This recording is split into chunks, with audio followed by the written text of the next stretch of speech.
There's a seeming change of guard in the leadership of Nigeria's governing party, the All Progressives Congress, after the Niger State Governor Abubakar Sani-Bello on Monday stormed the heavily guarded national headquarters of the party in Abuja, where he was cheered by party members, and he presided over the Caretaker Extraordinary Convention Planning Committee meeting of the ruling APC in Abuja. The governor then went ahead to also swear in APC state chairman while meeting with other governors as part of what party insiders say are his new responsibilities as the sole administrator of the party, following a purported directive by President Muhammadu Buhari for Mai Mala Buni to be sacked. Earlier in the day, the interim secretary of the APC, Senator John Akpan-Udodehe, had in a statement described as fake news the purported removal of Buni-led caretaker committee, saying that it had not been sacked, but he later appeared in the meeting chaired by Governor Sani-Bello. But party members are confused about the happenings in the APC, and they ask if Buhari has the power to sack the caretaker committee. Others worry if the unclear leadership change will not affect the fortunes of the party ahead of its March 26th National Convention and the guber polls in Ekiti and Osun states later in the year. So what exactly is happening in the APC? I'll be joined by some members of the party to take a critical look at the issues. I'm Sumner Sambo, and this is the Arise interview.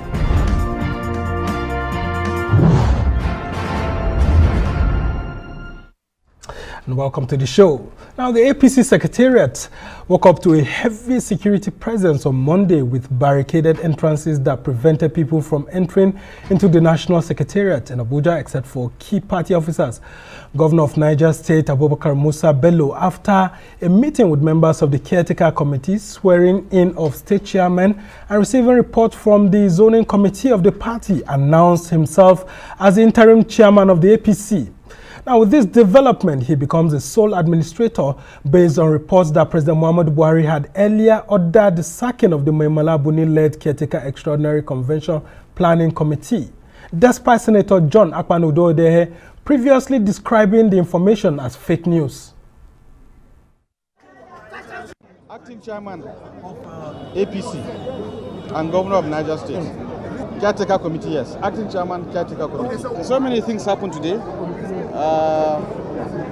As part of the activity going forward to our convention, we right now received a report from the zoning committee headed by the governor of Kwara and the deputy senate president. We earlier on saw in the state party chairman, and at the same time we deliberated on progress made so far towards convention. And I think I'm satisfied with what has been done so far.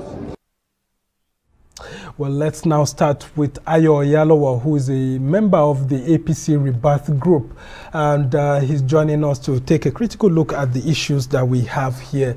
And now, Ayo, what do you make of all that is going on in the party? Well, it's a good thing. At least one thing that we, the Rebirth, stood for from the beginning, and we are still standing for, is that the right things should be done the right way.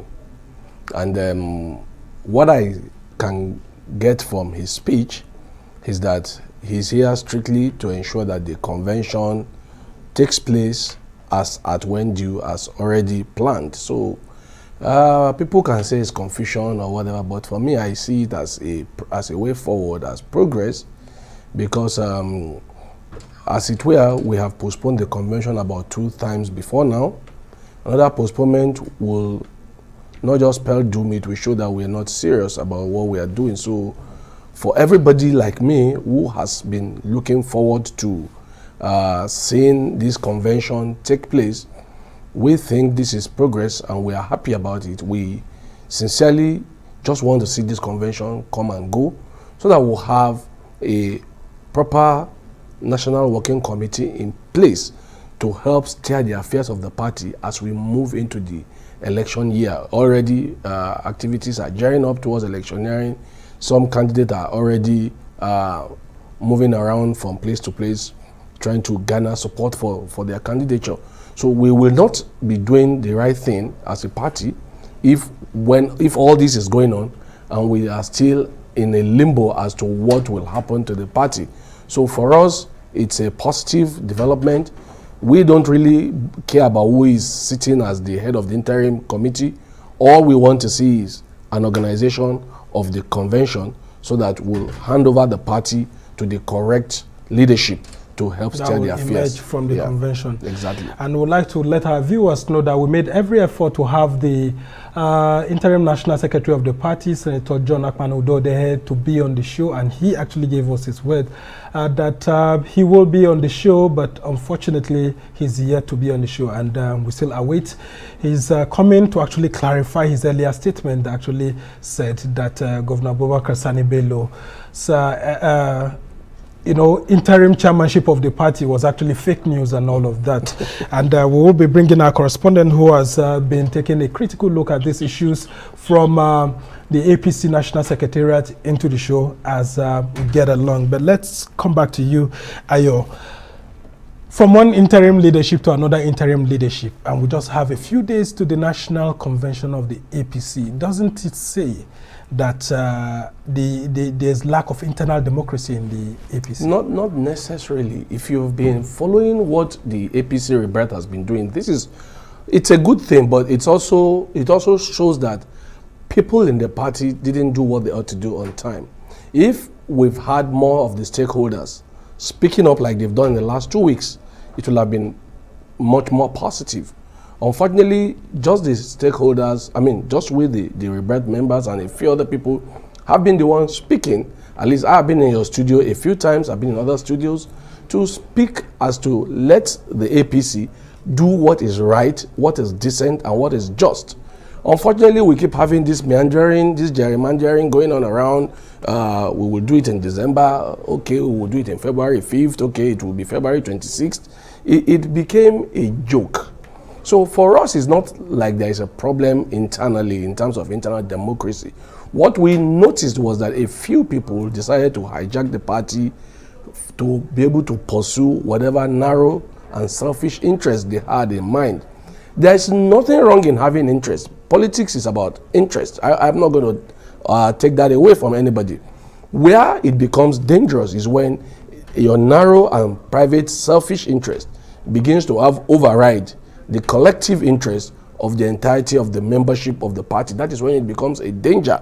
So I think what this coming on board of Governor Sani-Bello, His Excellency, will do is to steer us correctly on the right path so that we just know that, look, what this interim committee was meant to do originally was extraordinary convention planning.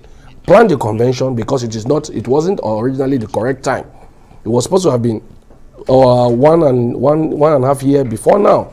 That's why they were extraordinary, because the correct date for the next convention should have been just a few months. That is about June, when the original tenure of the former executive committees would have lapsed. Yeah, so that was why exactly they were not supposed to complete it. You need to understand that is why they are called the extraordinary convention planning. It was supposed to be a convention that will be extraordinary. It was not a scheduled convention. But unfortunately, they begin to drag. They begin to foot drag. They begin to gerrymander. They begin to find all manner of loopholes and then give all manner of excuses just to complete that tenure, and probably even we don't know what other interest they have. So for us, the stakeholders did not speak up on time, but we are glad that everybody is speaking now. If they had done that earlier, maybe we would not be here today. But, well, like the saying goes, it is always better to be late than never at all. Yeah, so, and one of the critical issues that was actually raised by party insiders when I spoke with them, because I was at the APC National Secretariat myself, is that there's this November 18 court judgment in Abuja here that stopped the APC.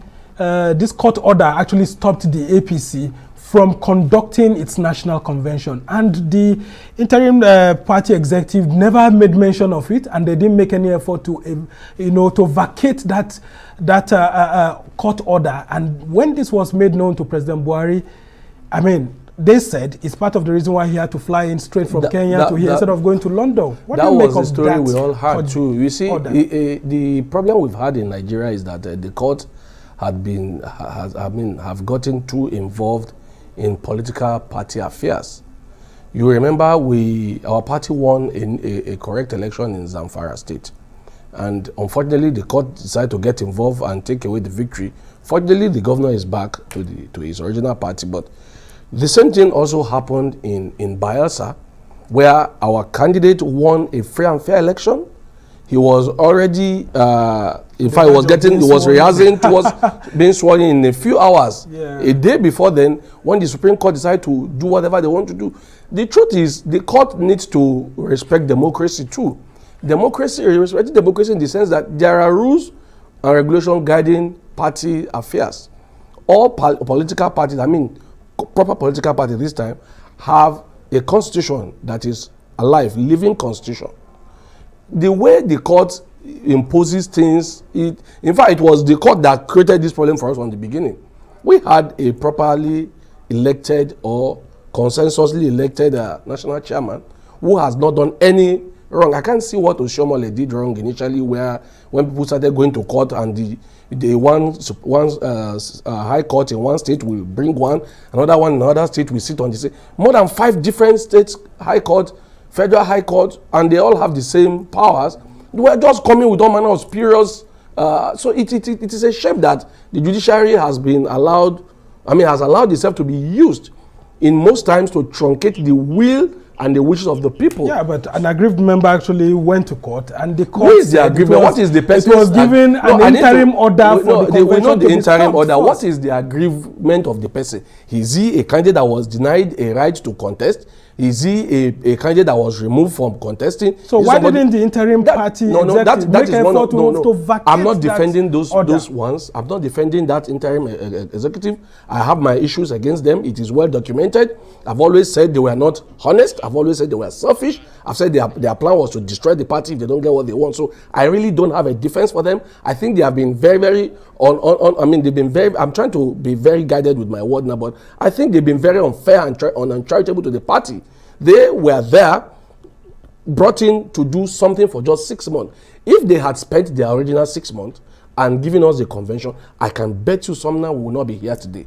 It is because they've been gerrymandering, looking for all manner of spurious lacunas to remain in office. The first thing they did, they first spent 6 months, they did nothing. After 6 months, they say, okay, we want to do membership, whatever. They did membership revalidation. Nobody sent them to do membership revalidation. It is not their job. Their job was extraordinary convention planning. But they never planned convention. For the first 1.5 years, they were doing nothing. But they have to bring you some governors. That is the problem. That is not their job. When we come back, we'll discuss about that, on how Malabuni helped to bring some governors and all of that, which made him to win the confidence of Mr. President and other party stakeholders. Stay with us. Welcome back to the Arise interview. I'm Sumner Sambo. Arise correspondent India Mogo was on ground at the APC Secretariat all through the day. We were all together as colleagues following the developments in that party, and I'll bring him in now to take a critical look at some of the issues. Indy, just tell us what the latest is. We could hear Governor Abubakar Sani-Bello saying it clearly to everyone's hearing, and then emphasizing that he's the interim national chairman. Earlier on, it was unclear. He was called a sole administrator. And then earlier on, we heard that Governor Malabuni, the former interim national chairman, had asked him to just represent him, being the vice chairman of the Caretaker committee. And then earlier on, before that, we even heard the APC interim national secretary, Senator John Akpan Odode, describing that news as fake news. Tell us all of this. Fake news. Well, let me start from where you did your introduction. You captured it so succinctly. There's confusion in the air. I asked Sani-Bello, that is the current chairman of the CPC, I asked him, how can we designate you? He says, I'm the chairman now. Then I said, okay, what is the position of my Malabuni? He said, I can't speak for him. He's not here. He's out of town. These were his words when I put the question across to him. But like I said, you captured it so good because almost all the people at the APC headquarters, Secretariat, were practically confused. At one point in time, it was that Sani-Bello wouldn't come. Of course, he started by saying, police cordoned off both ends of Blantyre Street where APC headquarters is located, and nobody could enter, nobody could go out. We even thought the event would not hold, but eventually the event held. He came down, came into the premises, held an emergency meeting with the caretaker committee upstairs. I mean, one thought that Senator John Akpan-Odode wouldn't be there. I mean, what we heard was that the place was going to be locked up by him because Sani-Bello does not have the local standi to be able to hold such a meeting. But eventually he was there when Sani-Bello came down for the meeting to, administer the oath of allegiance and oath of office to the chairman of states who had been elected before now. So I saw him there sitting right beside Sani-Bello, and then you had Ken Amadi, the former president of the Senate. He was sitting right beside John Akpan-Odode. So all of them were there, and they held the meeting. And in fact, eventually, the governors of Lagos State, Sanwo-Olu, the governor of Borno State, the Deputy Senate President Omo Agege, Boss Mustafa, Secretary to the Federal Government, they were all there eventually after the meeting, and they held a meeting. The governors did not do any brief. It was just Sani-Bello who did a brief. And when I asked him what I'd said earlier, what is your position? What is Memala's Buni's position? Those were the answers that I gave you earlier. He said, I'm the chairman. The position of Buni, he's out of the country. That is just what it is. That was what he said. But the talk has been before now. Yeah, it was like a diplomatic question. So as it is now, he is there. Nobody knows how far with Buni. He's out of town for now. Yes. Okay, now, Indy, tell us about the response by some of the state chairmen. I mean, they were previously inaugurated and given certificates. We were actually surprised when they were called upon for an oath taking. And we heard that this was organized quickly to show the powers that have been given to Governor Sani-Bello to actually assume office. When you spoke with them earlier, what were they saying about this new arrangement where we have Governor Sani-Bello being in charge of the caretaker committee? Well, I spoke to the chairman of Abia, Rivers, Enugu, and all of them were, because what Sani said to them was that he was congratulating them on behalf of the president, and now they've been sworn to oath of office and oath of allegiance, so they all should go back to their various states and make sure they organize the party. Both those who voted for them, those who didn't vote for them, there should be unity. Most of them were saying the convention will hold. You've seen that we've sworn to an oath of office and oath of allegiance. There's no crisis in our party. And these were the feelings I was getting from them. They were happy. They expressed gratitude to the president and then to Sani-Bello, who is the current chairman, who did swear them in. All of them were of the opinion, they were upbeat, that the convention will come. APC will ride through, if you like, call it crisis or storm. They're going to ride through it and hold their convention. Okay, we'll just ask you, Ndi, to hold on there while we get the feedback from Ayo. What do you make of all of this? I mean, you could see these governors all flooding that place. Yeah. Initially, there was a perception that he wasn't going to be allowed. I mean, Governor Sani-Bello wasn't going to be allowed into the Secretariat. Later on, we heard that the Secretariat will be locked. But all of a sudden, we saw the man at the heart of all these conversations, Akpan-Odode, coming to actually join the caretaker committee meeting that was being chaired by this new interim national chairman. Well, like I said to you, the stakeholders are finally woken up to their responsibilities. The governors were all sitting and pretending not to see the problem that was happening when the initial interim committee was deliberately foot dragging. But today, they all realize that this is the platform that gave them power. If they allow it to be destroyed, it could mean the end of their own political career too. So I think they have all just woken up realizing that they got to take ownership of whatever is going on. And like I told you, even though you might call it crisis or you might call it whatever, what I see now is solution in place, we see that people are awake to the fact that this place belongs to all of us. Initially, they have allowed a few of us to be the ones talking so that we look like we are troublemakers. In fact, some people wanted to brand us like we are rebels, but we are not. For instance, I have never benefited anything from this party, like in the sense of being given anything. But I see myself as a co-owner of this party because I was in the APC from the day APC was formed. So I see it as something that is paramount to my heart, something that is important to me. Some of us today have no other place to go. Some of the people who want to create this problem, if it happens tomorrow, they will go and shout PDP power. They don't have shame. Some of us have some shame for ourselves. I will not do that. Therefore, for me, it is important that we don't destroy this party. So I'm glad that those people who have benefited tremendously, who are the stakeholders in the party, have arisen. I mean, they are now rising to their responsibility to ensure that the right thing is done. See, we don't have enmity with anybody. Sincerely, everyone who is involved here are party members, so they are my leaders in one way or the other. All we want, and all I want, is for the APC to get its act together, conduct it. How can a convention planning become rocket science, for heaven's sake, if not that people have very funny agenda?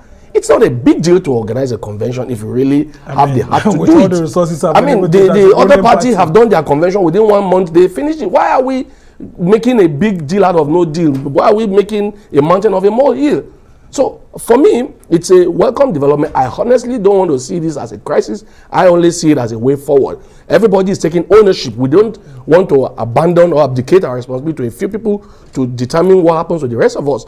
All of us must have our hands on deck, ensure that the right thing is done, hand over the party to the correct people who should run the party, then face the general election in 2023 so that we can be assured of victory. Okay, I will just ask you to hold on here while we go on another short break.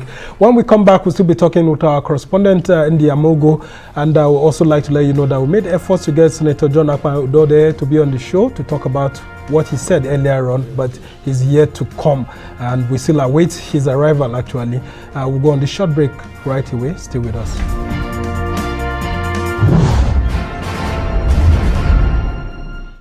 Welcome back to the Rights interview, where we speak to the newsmakers as well as ordinary people doing extraordinary things around the world and featuring the voices at the heart of the conversations. I'm Sumner Sambo.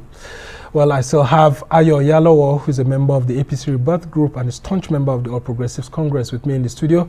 And we also have our correspondent in the Amogo, who has been monitoring what's been going on at the APC National Secretariat. And I come back to you, Indi. Let's talk about the zoning committee that was committee report that was submitted. We saw the Kwara State Governor Abdurrahman Abdulrazak coming to submit that report. That's also one event that a lot of us were very unclear whether it was going to happen. I remember asking one of the very important party members of the now ousted Malabuni-led Caretaker committee if that zoning committee was going to still submit its report, and he was very emphatic it wasn't going to happen because Governor Sani-Bello was only holding forth representing Governor Buni and all of that. But eventually we've seen it turning the other way around. Just tell us what that was all about, and then the briefing by the governor after that event. Now you took, let me say the words out of my mouth. I was going to just lead up to that. In the bill or billing today was also going to be the fact that Abdulrazak Abdurrahman, that's the governor of Kwara State, was supposed to put together the zoning committee, for zoning of the APC. You remember in one sort I did, or VT I did, the governor of Kaduna State, that's El Rufai, was talking about the fact that what happened was a swapping, north for south, south for north. And then Yerimo, of course, the former governor of Nassau State, came on board to say, on Newsnight, to say that no, the presidential ticket is not involved. So there was that confusion, and it was supposed to go on today, but apparently it didn't hold, though Omoagege, the Deputy Senate President, was at the premises of the headquarters of the APC. But I don't think Abdulrazak, nobody saw him there, so that committee did not take place. Your guest in the studio talked about people having their own agenda. The APC Rebirth group, which he's part of, were one of the groups who was angling to get Buni off his seat. Their argument with former 2 governors, some sitting governors, and then some senators, current senators. If you remember the meeting with the president, 11 governors didn't attend. And these governors were arguing, they were trying to say that this Buni-led committee does not want to hold this convention. What they want to do is foist a consensus candidate upon the party, and then their own presidential candidate upon the party. That was why no forms, as at today that we're speaking, has not been sold yet. So that's what's playing out, added to the fact that then Sani-Bello came on board. All right, we must thank you so much in the Amogo Rise News correspondent who has been monitoring the development for us at the APC National Headquarters. I mean, it's been a hectic day. Thanks so much for joining us. And I'll come to you, Ayo. I'm just seeing a tweet right now by the Kwara State governor who is saying that he has submitted a report of the official zoning committee in line with the deadline set by the party ahead of its national convention. And the report was received on behalf of the party by Governor Abubakar Sani-Bello. In all of this, what do you expect from the zoning committee? I mean, we have seen a list that was circulating online, which is with President Muhammadu Buhari's signature, which we heard from some quarters saying that it was Governor Erufa that had released that report. We couldn't confirm it, although there were some groups alleging that he did. In all of this, we saw certain zoning to different parts, and then we had a national newspaper even reporting that the presidency had been zoned, the presidential ticket had been zoned to the southwest, and then the vice presidential ticket to the northeast, and all of that. What do you make of this committee report that has been submitted? Well, I think this committee report that has been submitted by Governor Abdulrazak of Kwara State, His Excellency, will clear the air on all these shenanigans. I believe clearly that even if the president had something in mind, from the little I know about him, I don't think he's a dictator to the point where he dictates to us that this person must come from here. So, and you remember, they also said that the president had forcefully foisted former governor of Nasarawa State, Abdullahi Adamu, the party as a national champion. But you remember that even he came out yesterday, or is it 2 days ago, to say it's a lie. That's governor, he's now a senator, came out to say the president has not endorsed him. That means people have been playing games behind the scene. Everybody has their own agenda, and like I rightly said, I don't care what your agenda is. Every human being has an agenda. Everybody has their own wishes, their own wills. Everybody has something they wanted while they're in politics. What is any sensible human beings, and what we should not accept, is when you have been given a particular opportunity to do a job, then rather than do the job, you are now using your own personal interest against the call. That is why it becomes dangerous. But having an agenda generally is not an issue. Yeah, but it's one normal. of the agenda that the agenda they were carrying was too deadly. It was deadly. Committee was accused of is that they wanted to hold the convention and the presidential primaries, which on was the unacceptable. same day. Which was unacceptable to Why the wasn't majority. it feasible? Because that was not the original plan. I keep telling you this. He was clearly the head of an interim, a contraption, if you might say. It's a contraption. Which some say is not even recognized by your constitution. A contraption. I don't know where it is in the constitution, actually, myself. But let's even assume it was okay. Their only job, and I keep saying this, and I'll say it everywhere, was extraordinary convention planning. So why did they refuse to do that? So rather than that, they started going around doing kore, bring everybody they can find on the street. Okay, this is not your job. Yeah, leave this one of those things they did. Leave like this to the correct. If you have that relation, of governors, you see, they brought Governor David Umahi from Ebonyi. They brought Governor Ben Ayade from Cross River. I mean, isn't it enough reason to give them more time? No, you see, if you want to bring in your friends because you can speak with them, you can do that without being the head of extraordinary convention planning. Let's not lie to ourselves. But isn't that a plus for government? It's not a plus. It is a time-wasting agenda. It's deliberate. Because this man, Governor Ayade, if you have listened to him speak for years, And he will keep telling you that he loves President Buhari. And because of President Buhari's attitude and way he treats people, he had always wanted to be in the APC. So it was clear that Governor Ayade was going to join the APC with or without the interim committee. Same thing with Governor Dave Umahi, who also has another reason why he's coming. He knows that the PDP will not give him the ticket, they will give it to Atiku, and he wants to have a fair run at the presidency. So we know why people came to the APC. So let's not give that as a credit. For me, the only job they were supposed to do was organize convention and leave, and they failed woefully at doing that. So they failed, and I don't care if they brought in 50 governors or 200 governors, you have a job. See, you were brought in here as a correspondent or as someone, as a journalist to do a job. But you came in there, you decided to sweep the floor, wash the toilet. Who cares about that? It's not your job. Your job is to do what you are doing and not to wash the toilet and clean the floor. Okay, very interesting indeed. Now, let's look at the timetable that had already been released. From that timetable that was released, the sales of forms is supposed to actually begin. They have not started. On Wednesday, actually on Wednesday. So between now and Wednesday, do you think that Governor Sani-Bello can actually begin to set an agenda? We believe that he will do that. We believe that. Because why I said that is because... Don't you think he'll be frustrated? No. Because he's not coming with a new caretaker committee. I mean, from what I got from reliable sources, he actually mentioned to them during the meeting that I'm here to work with some of you. Those of you that I feel I'm not comfortable to work with, I will push away.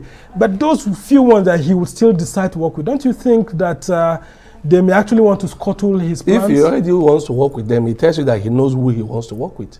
So there will be no scuttling. And why I'm telling you that the convention will hold and the plans will be according to exactly the timetable is because the first item on the table was correctly done today. Yeah. The submission of the report of the zoning committee was supposed to be done today.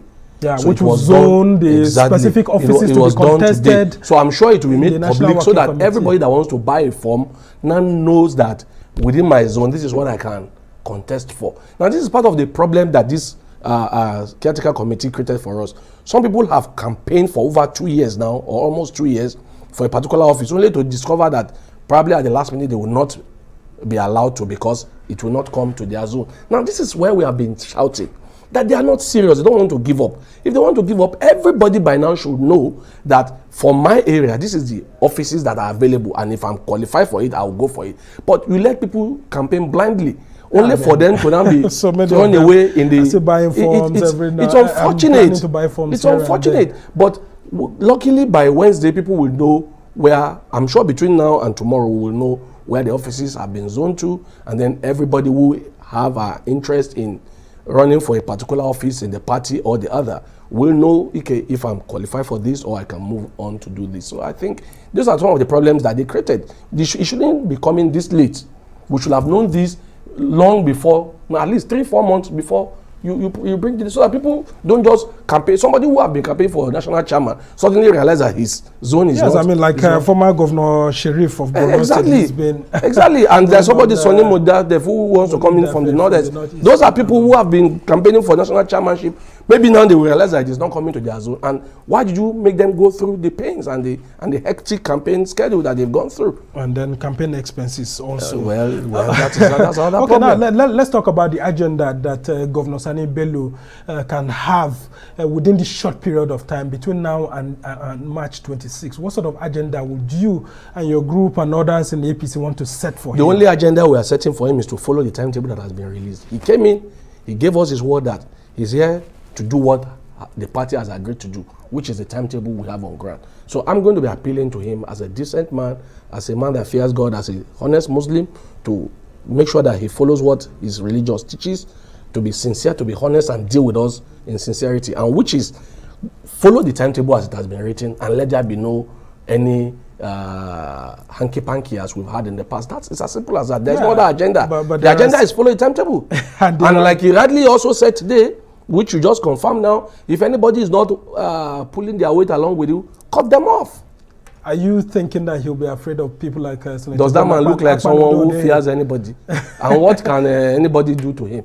Senator Akpanodode has never won any election in the APC, so he's not somebody that can pose any threat to the governor, who has won 2 terms of governorship election. So why should he be afraid of him?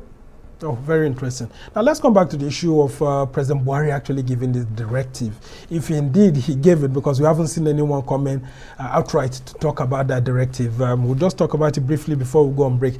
Do you think that President Buhari could have actually ordered this whole thing to happen? Think and if he did, does he have the powers based on your constitution? That's what I'm answering. Because it's supposed to be the responsibility of the National Executive Committee. That is why the governors are meeting today. They will ratify it. That's the National Executive Committee will ratify it. The president might just have given his own suggestion. You remember in one of the national interviews he had recently, about 2 months ago, he said if they are not doing the right thing, then the opposition will chase them out. So, and I'm sure he doesn't want to leave that kind of a legacy to be the only president of the party. So I'm sure he spoke to them and tell them that this is what happened, because I also have some other information in that area. What happened clearly was that he spoke to them and told them to do the right thing. President Buhari will not order them. They are not his children. They are also elected governors in their own right, so they carry their mandate. He didn't appoint them as governors. So the only thing he did as a father, which he has a right to do, is to advise them and tell them these are the consequences if you don't do the right thing. And I'm sure most of them realizes the reality that they must do the right thing. So what is going to happen now is the National Executive Committee will sit maybe today, ratify whatever needs to be ratified, and gives Governor Sani-Bello the go-ahead to continue doing the job he has already started in a very decent and correct manner. All right, Ayo, we must ask you to hold on there while we go on this short break. You're still watching the Arise interview. Plenty more still ahead.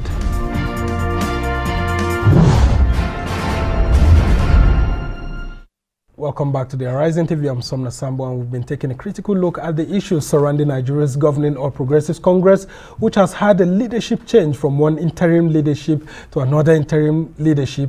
And Governor Abubakar Sani-Bello of Niger State has taken over the party hierarchy from Governor Maimala Buni, who's also governor of Yobe State and who had been acting in interim capacity as the national chairman of the party. Well, Arise News analyst and associate professor of law, Dr. Sam Amadi joins me now, while Ayo Oyalowo, a member of the APC Rebirth Group and a staunch member of the APC, has been with me all through. And now let's talk about the developments in the APC, Dr. Sam Amadi. I mean, some people say it's a new dawn, and Ayo here said Governor Sani-Bello is being brought to complete the tenure, the short tenure that's left before the NWC members emerge. But there are fears in several quarters that if care is not taken, this may affect the APC's preparation for the Osun governorship and the Ekiti governorship, and then including the primaries that will be beginning from 4th of April to June 3rd. What do you think can be done within this short period of time for APC not to break INEC rules? Well, I think they will work from answer to question. So they know the dates. They know the dates for each of the activities. So they will now, in spite of the instability, the confusion, try to plug the holes. So again, we talk about tenure, completed tenure. Like you said, there's no tenure actually. This is Bumi had no tenure, because a tenure would go with a specified elected period. So he is basically interim, and so another interim. Essentially, what people expected PDP by now, they would have finished their convention, had a proper leadership that will now do the primaries and the other things required for election. Again, the uncertainty around all these processes, what may happen in court. You know, we've seen that the judicial side is very uncertain, but the bigger worry is the level of lack of rule of law, lack of democratic processes. Internal democracy. That's also a party that stands a good chance of winning the next election. So the question many people who are not partisan will be asking is, if PDP, APC rather continues in this process of not having modicum of rule-based process that's certain, and not managing itself in a way that democratic, especially the members, are seeing, it's just like a coup. I mean, yeah, I mean, some have described it as a coup that Governor Maimala Buni was allowed to travel out of the country before all of this was suddenly done. The news was that the place is sieged by, with police presence. Police said they had to keep law and order. Then somebody writes in, takes over. the newspaper reports that Prince said no official and that communication. probably, I mean, you're a professor of law. Does the president, under this capacity of the Nigerian constitution and the APC constitution, have the right to actually say, this is the person I want to go in, you go there and take over, push all these people away? Isn't this going to be challenged in court? That's what I'm saying, that the uncertainty around all this, again, it depends on the party members themselves who have local standard to go to court. If they don't care about going to court. But the critical issue here is the APC leadership seem to play into that notion that the president will determine everything. So you have people say, for example, who chooses the chairmanship? Adamu, they say, President did not say. Okay? Now, chairmanship, President did not say. So we saw the specter of Obasanjo's imperial presidency, if you like, where people say, oh, baba. But I think this has far exceeded it. This is now where a democratic system is totally collapsed to personalization of rulership. So it's about, I was with the president, said so. I wasn't there, he didn't say so. Don't forget that the Secretariat issued a statement before then saying no such thing happened. Yeah, and it's fake news, and he was debunking and the uncertainty. But the bigger thing is this party has not shown leadership in rule-based behavior. Processes. And then I'm going to comment. Is it a failure of organs? The APC is not operating by the organs, because where's the board of trustees? Board of trustees, which the APC doesn't have. We hear it's now going those to are some of the problems. And then the national executive committee and all of that. Those are some of the problems that has been that we have highlighted. For instance, the issue of the board that you mentioned, we have board members that were never inaugurated, so those are some of the challenges here. But I want to take you back to my last interview here in your studio. I told you that when Akpano Dodoye was talking, I said he was fidgety. I never think the man should have been. In fact, let me not take it personal, but he has been like a very, very big problem. So when he came with that fake news this morning, I'm like, this man has started again. Because everybody with modicum of brain knew this was going to happen Those today. who should know, except him, and he should know. If I knew since last night, why is he saying fake news? He tells you that the man just have a way of putting his foot in his mouth when he shouldn't do and that. All of a sudden, and now, ran and exactly. So why are you now exactly? So that he had described. I mean, I know you knew, and I don't know whether Dr. True know by yesterday night. So why should you come this morning and say it's fake news? So these are some of the challenges we have with when you put people in places and they just. I remember also in my last interview I said they are incompetent, and I'm not withdrawing that word. And this is what he has done. But the question today. is, couldn't NEC be quickly summoned? NEC has been summoned now. They will take decision now. But isn't the NEC having all of its powers dissolved into the CCEPC? If you take the because position, we heard if the NEC, ones who run what's it called? Who are also the NEC? The caretaker committee is also the NEC. No, they keep saying it to people so that you don't question them. The NWC is completely different from the NEC, and they know it.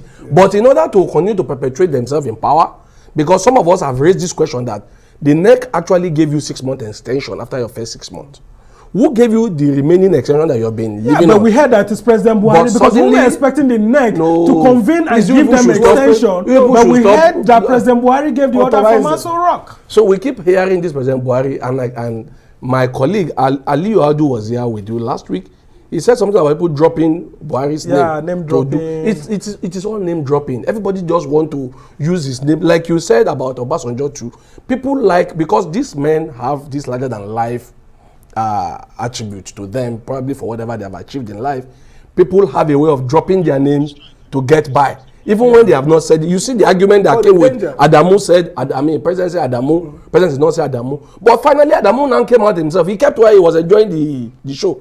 Then later he came out and said the president did not endorse me. So it's all name dropping in most. Now, Doctor, let's take a look at the fears among some members that some of this aggrieved caretaker committee that have been shifted aside may also go to court. Like it happened when the Oshomole-led National Working Committee members wanted to go to court, but they were coaxed and harassed not to go to court. Are you afraid that any of these members may go to court? Of course, it's not for us to determine their rights. The court determine. And the question is, if they feel aggrieved.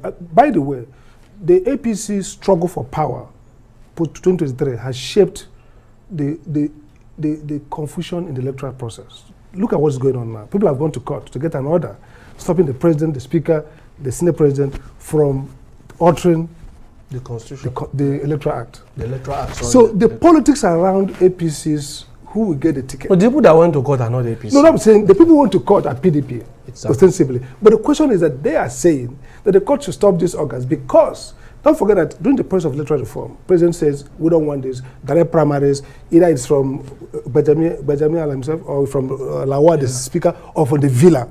So the question is that the instability, that the struggle, because APC is a ruling party, and so maybe it has more stake to fight for that position. The struggle in APC's contention for who becomes the president in 2023 is unraveling, undermining all that we and have I'll done ask you in quickly, the last- Ayo, do you in the think last that 8 years, all the of this was democratic targeted gains at are losing? Bola Tinubu? Because some of his supporters were telling me today that they were happy that, you know, Buni is gone because Buni was trying to set an agenda that was contrary The fight to is too what much and destroying the democracy. Tinubu had done to actually ensure that there's democracy in APC. I'm sure Asiwaju will not tell you that by himself, and I'm sure he didn't send those people to say that. So Asiwaju has been very respectable all through his campaign. You have noticed that he has not engaged in any muslinging with anybody, no name calling. Yes. So if anybody said that, the person is saying it on his own. I refuse to accept that Asiwaju sent them to say that. You see, what we have also seen is that supporters have a way of going the extra mile just to get involved or to be seen as being, we are there, we are the ones working for you. Yeah. I don't think Asiwaju, with his political sagacity and the level of his maturity politically, will, even if he has such a mind, he will never be the one to say that. Okay, just in one tenses. What do you think Buni should do now? Very quickly. Buni should go back to his state and govern his state. That's what I've been saying. I think Buni should, I think he did play his card well. But I think that really Asiwaju has been doing politics the right way. Yeah. But the crisis is that the desperation in APC has the danger of destroying this democracy. And now going forward, they should close down and follow the rules. Whether it's Bumi or whether it's... What happened is that he knows anybody who will become the candidate of the APC knows that he's most likely going to be the next president. So we can understand. Elections are open. Exactly. We have the PDP no poor performance. I don't do PDP work here. So what I will advise Governor Buni to do is to go back to Yobe and give the people the leadership they deserve. Okay, we must thank you so much. Ayo Oyalowo is a member of the APC Rebirth Group and a staunch member of the All Progressives Congress, and Dr. Sam Amadi is an associate professor of law and a member of the PDP too. Well, we must thank you, gentlemen, for being on the show. That's how it's been for this edition of the Arise interview. Do join us again tomorrow from me and the entire team here in Abuja. Goodbye and thank you for watching. I'm Sumner Sambo.